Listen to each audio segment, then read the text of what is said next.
আসসালামু আলাইকুম। সবাইকে আমার নতুন একটা ভিডিওতে স্বাগতম। আমি আপনাদের সবার সুবিধার্থে যে ইউজার যে এক্সপিরিয়েন্স সেই এক্সপিরিয়েন্সটা শেয়ার করি। আসলে আমি কোনো প্রমোট করি না কোনো ভিডিও, কারণ কোনো প্রোডাক্টই আমাকে কেউ ফ্রিতে দেয় নাই, সবগুলো আমাকে নিচে পারচেস করে আমার নিজের অভিজ্ঞতাটা আপনাদের কাছে শেয়ার করি, কোনটা ভালো কোনটা খারাপ, কারণ ভেজালের যুগে সবই খারাপ, এর ভিতরে আপনাকে ভালো জিনিসটা খুঁজে নিতে হবে।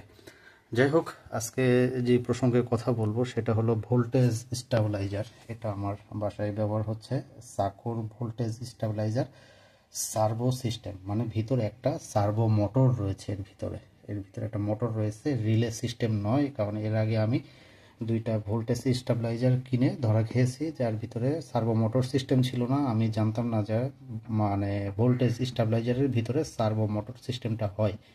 এটা জানার পর আমি সবথেকে ভালো যেটা সেটাই আমি কেনার চেষ্টা করছি। তো আপাতত বাংলাদেশের প্রেক্ষাপটে রেডিমেড কিনতে গেলে সার্ভোটাই রিকমেন্ডেড, কারণ সার্ভোটাই ভালো যদি আপনি অরিজিনালটা পান আর কি। তাহলে সেক্ষেত্রে এটা এটা আমার 1 কিলোওয়াটের একটা সার্ভো সিস্টেম স্টেবিলাইজার। এটার মডেল হলো SBR-1000VA। তো এটা দিয়ে আমি শুধুমাত্র আমার ফ্রিজ চালাই। আমি 600 VA বা 500 VA খুঁজেছিলাম, কিন্তু সেগুলো মার্কেটে আমি যখন কিনেছি তখন ছিল না, তো এটা আমার কিনতে হয়েছে। তো এটা একটু দাম বেশি পড়াতে, কিন্তু ভালো, এটা লোড ক্যাপাসিটি বেশি, আপনি 1 কিলোওয়াটের লোড দিতে পারবেন।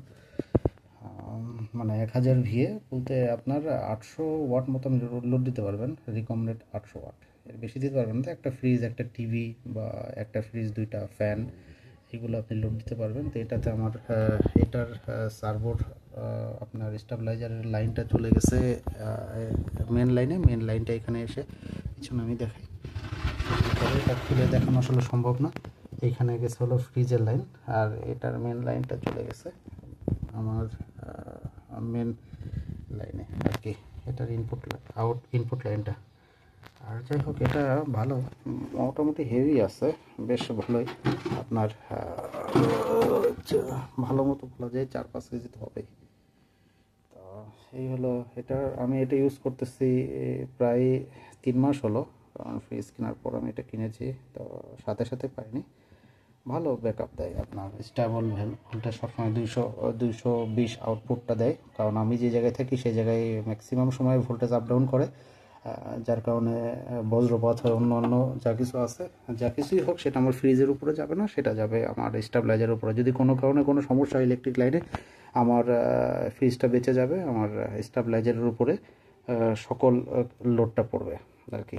এই জন্য আমার এটা কেনা। তো যেহেতু আমার ফ্রিজে ভোল্টেজ স্টেবিলাইজার না হলেও চলে, তারপর আমি রিকমেন্ড করব যে আপনারা যদি স্টেবিলাইজার নেন, যতই ফ্রিজের ভিতরে বিল্ট ইন স্টেবিলাইজার থাকুক বলুক না কেন, আপনি সবসময় চেষ্টা করবেন যে আপনার ফ্রিজটাকে নিরাপদ রাখার জন্য ভালো জিনিস ইউজ করার। যেহেতু একটু টাকা আপনি বেশি দিয়ে ফ্রিজ কিনছেন, আর 4-5 হাজার টাকা দিয়ে আপনি একটা স্টেবিলাইজার কিনতেই পারেন। তো আমি রিকমেন্ড করব বাংলাদেশ বাজারে যেটাই কেনেন আপনি সার্ভো সিস্টেমটা কেনেন, যেটার ভিতরে একটা মোটর থাকে।